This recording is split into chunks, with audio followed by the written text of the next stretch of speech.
Pembangkit listrik Orot Rabin milik Israel dilaporkan hangus terbakar akibat serangan rudal balistik Iran pada Senin tanggal 9 Maret tahun 2026. Akibatnya, Tel Aviv mengalami gelap total tanpa listrik mengingat pembangkit listrik tersebut memberi tenaga hampir ke seluruh Israel. Serangan terhadap Orot Rabin yang berlokasi di pesisir pantai Hadera, Israel, tersebut merupakan aksi balasan langsung dari Iran atas operasi gabungan Amerika Serikat dan Israel yang sebelumnya menyerang depot bahan bakar di Teheran dan Provinsi Al-Bors. Dilansir dari Times of Islamabad, serangan Korps Garda Revolusi Islam Iran atau IRGC tidak hanya akan berhenti di pembangkit listrik Orot Rabin. Rudal-rudal Iran juga akan menghujani fasilitas kilang minyak milik Israel di Teluk Haifa. Para analis mencatat bahwa penargetan terhadap fasilitas energi merupakan pergeseran strategis menuju serangan balasan, yang berpotensi untuk menimbulkan kerugian ekonomi serta sipil di tengah permusuhan yang berkepanjangan. Pemadaman listrik di pinggiran kota Tel Aviv telah memperburuk tantangan bagi penduduk yang sudah tertekan oleh sirene serangan udara yang berulang. Rumah sakit dan layanan penting melaporkan beralih ke generator cadangan, sementara lampu lalu lintas dan transportasi umum mengalami gangguan sesekali.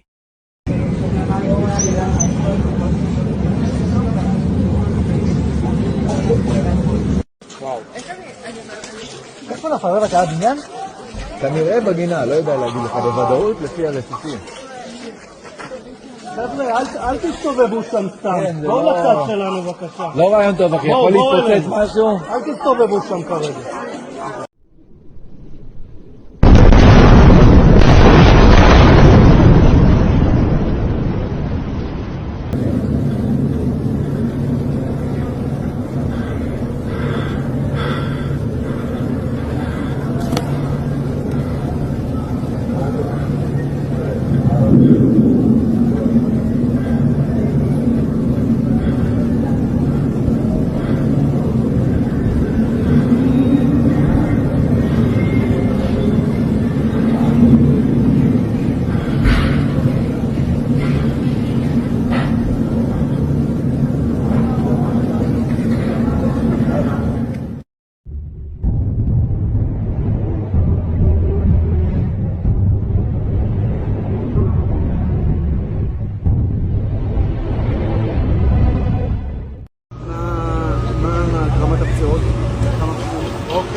אלה שהיו בבית בבניין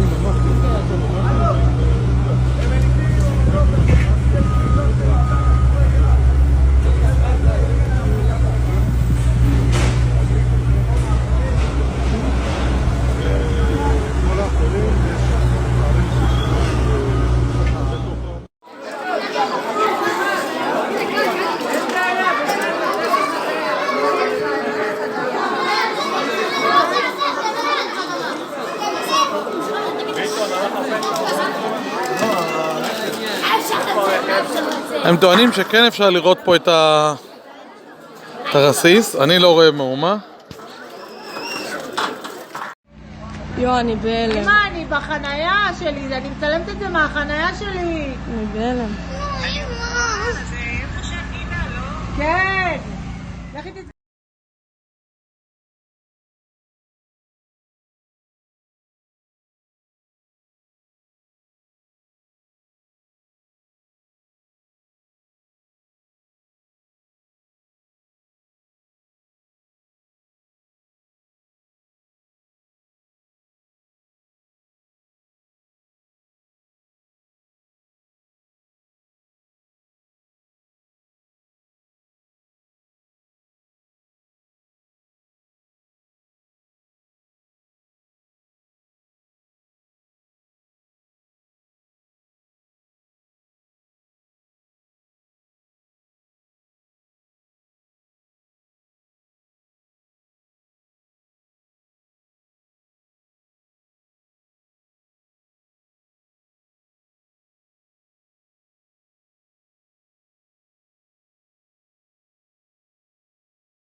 Hate you too.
Iran akan meningkatkan kekuatan serangan rudalnya membalas serangan Amerika Serikat dan Israel.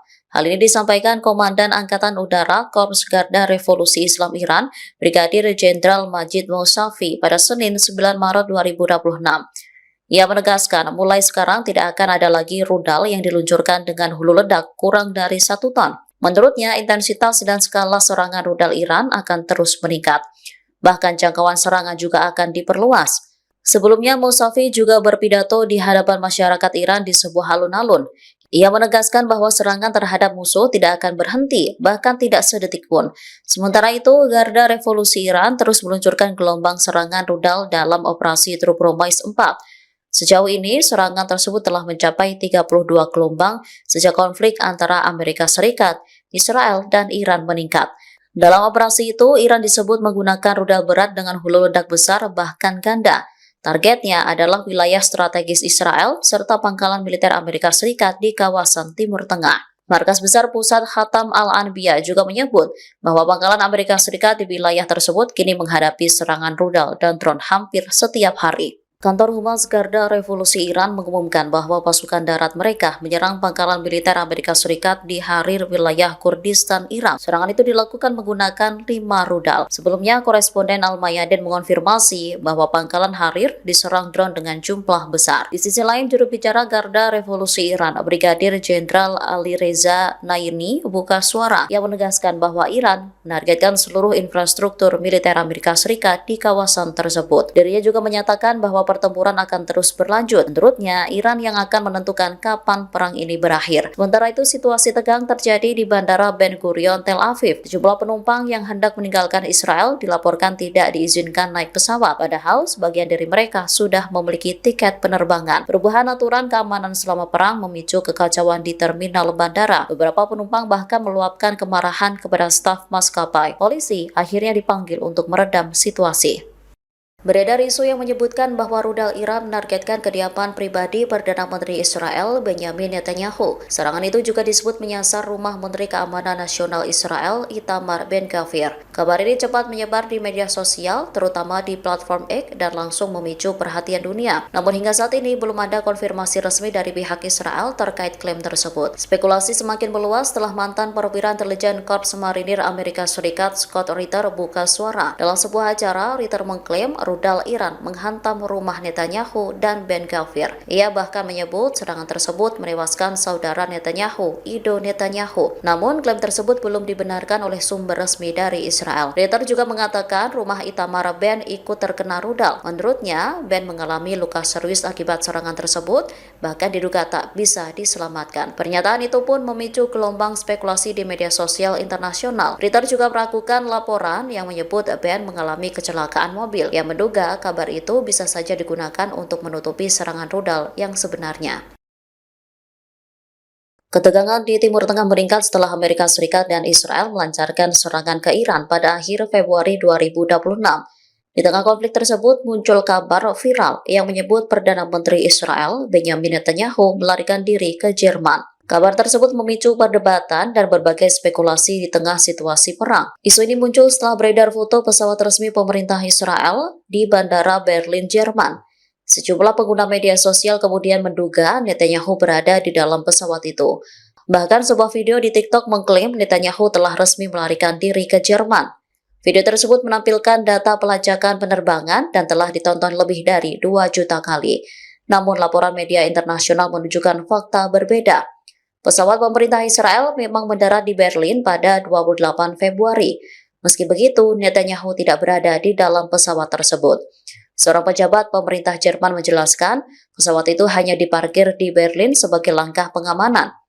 Penerbangan tersebut hanya membawa awak pesawat dan telah didaftarkan sebelumnya oleh pemerintah Israel. Sebelumnya, kabar kaburnya Netanyahu saat perang berkecamuk juga pernah terjadi.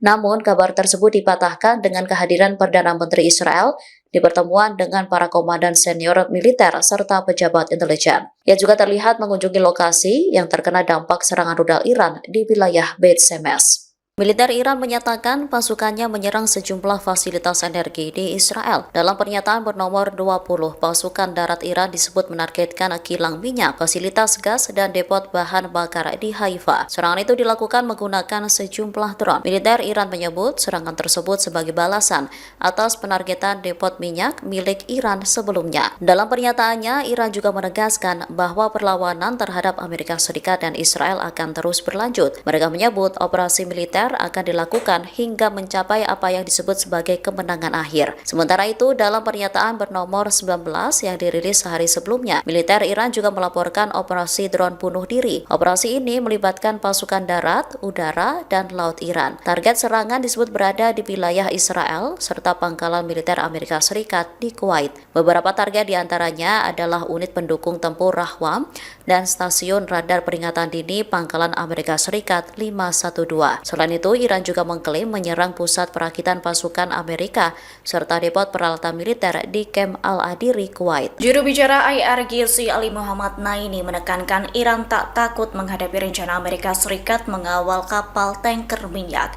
Menyusul langkah tersebut, Ali Muhammad justru menantang Amerika Serikat. Dilansir dari tribunnews.com pada Selasa 10 Maret, Ali Muhammad mengaku tengah menantikan kehadiran armada Amerika Serikat di jalur strategis tersebut. Di tengah ketegangan itu, Iran juga mengumumkan kebijakan pembatasan ketat terhadap lalu lintas kapal yang melintasi Selat Hormuz. Menurut otoritas Iran, unit Angkatan Laut IRGC memiliki kewenangan, termasuk untuk menindak kapal yang mencoba melintas tanpa izin dari pemerintah Teheran. Larangan itu meliputi kapal tanker minyak, kapal pengangkut gas alam cair atau LNG, hingga kapal kargo komersial yang biasanya melewati jalur tersebut. Kendati demikian, Iran memberikan pengecualian khusus bagi kapal berbendera Cina dan Rusia. Menurut Iran, pengecualian itu sebagai langkah strategis. Selain itu, sebagai bentuk apresiasi atas dukungan diplomatik dan ekonomi yang diberikan Beijing dan Moskow. Terkait hal ini, para analis energi menilai ketidakpastian di Selat Hormuz dapat memicu lonjakan harga minyak di pasar internasional. Presiden Amerika Serikat Donald Trump mengancam rezim Iran agar tidak menghentikan aliran minyak melalui Selat Hormuz. Trump menyatakan akan menyerang Iran 20 kali lebih keras jika Selat Hormuz ditutup. Pernyataan itu disampaikan melalui unggahan Trump di akun Truth Social miliknya. Trump menekankan akan menghancurkan target strategis yang bakal membuat Iran lumpuh. Pihaknya ingin melenyapkan target penting di Iran yang sulit untuk dibangun kembali. Kendati merasa mampu, Trump berharap Iran tak akan menutup Selat Hormuz, sebab penutupan itu hanya akan mengganggu distribusi minyak global. Lanjut, Trump menyatakan tuntutannya adalah hadiah dari Amerika Serikat untuk China dan sejumlah negara. Mengingat sebagian besar ekspor minyak dari kawasan Teluk melewati jalur strategis ini. Sebelumnya, Korps Garda Revolusi Islam atau IRGC mengklaim memiliki kontrol militer penuh di Selat Hormuz.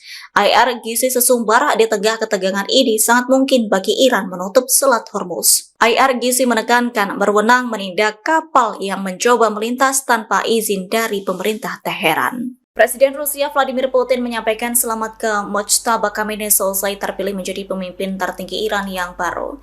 Putin pada Senin 9 Maret menegaskan kembali dukungan Moskow untuk Iran. Dilansir dari Anadolu Ajansi, Putin menyatakan Rusia akan tetap menjadi mitra yang dapat diandalkan Republik Islam Iran. Putin mengaku sangat yakin Mojtaba akan mampu meneruskan estafet kepemimpinan mendiang ayahnya Ali Khamenei. Ia juga menyebut Mojtaba akan melanjutkan pekerjaan ayahnya dengan penuh kehormatan. Selain itu, menurut Putin, kepemimpinan baru ini akan membawa stabilitas bagi rakyat Iran. Sebagai informasi, para analis menilai langkah Putin ini sebagai upaya untuk menjaga keseimbangan kekuatan di Timur Tengah. Analis menilai dengan pengakuan dari Moskow, posisi Mojtaba Khamenei di kancah internasional diharapkan semakin solid, terutama dalam menghadapi ketegangan yang melibatkan Amerika Serikat dan sekutunya. Atas kondisi itu, Rusia dan Iran diprediksi akan semakin harmonis, termasuk dengan mempererat kerjasama militer dan ekonomi mereka. Hal itu sebagai bentuk respons terhadap sanksi serta ancaman keamanan di kawasan Teluk.